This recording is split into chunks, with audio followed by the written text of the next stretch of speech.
I thank you for joining me. I'm going to be reading the Earth Class Notes, written by the 12th Apostle, entitled Manifest, Part 1. Within the records we have of Jesus' mortal experience, there are multiple applications that can be made. I have taught John chapter 9 concerning Jesus and his disciples approaching a man who was born blind, with the disciples asking Jesus, was it the blind man or his parents that sinned so horribly that this man would be blind from his birth? And Jesus answered the disciples, saying, none had sinned, but we have met this man, that the works of God may be manifest in him. Consider very closely all of Jesus' words concerning the blind man. Obviously, Jesus could have spoken or prayed, and the man's sight would have returned instantly.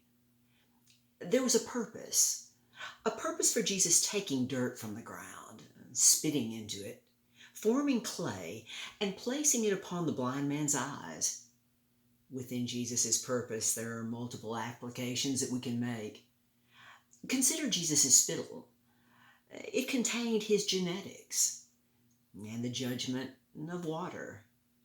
A beautiful application here to the privilege every soul has to have a mortal experience.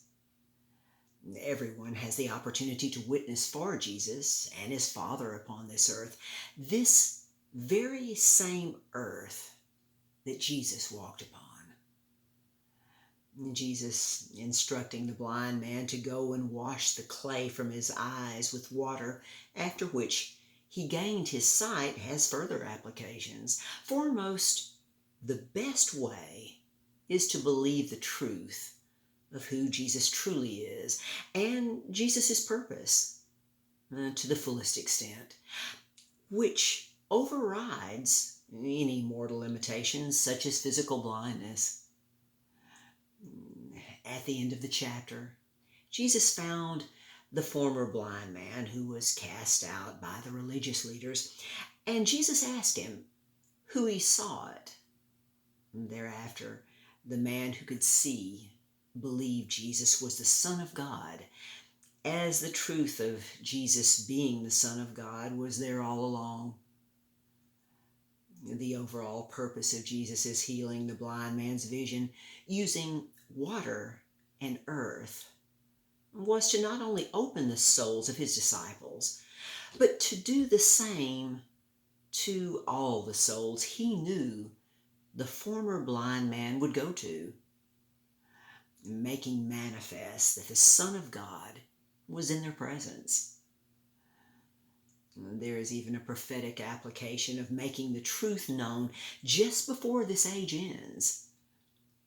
The power within these words can be understood and believed by every responsible soul everywhere. The primary purpose of believing and understanding these truths that is made manifest is to set us free. To set us free to our godlike potentials on this earth without any limitations. Until next time.